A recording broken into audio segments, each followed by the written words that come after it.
Mi nombre es Gina Bellido, soy guía turística y profesora de geografía. Tengo 3 años dedicada al agroecoturismo aquí en la cuenca hidrográfica del Canal de Panamá.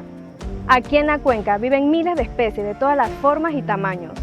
Uno puede aprender tanto de la naturaleza. Aquí nada se desperdicia. Así debemos vivir los panameños, cuidando nuestra naturaleza, pero sobre todo nuestra cuenca. La cuenca crece conmigo.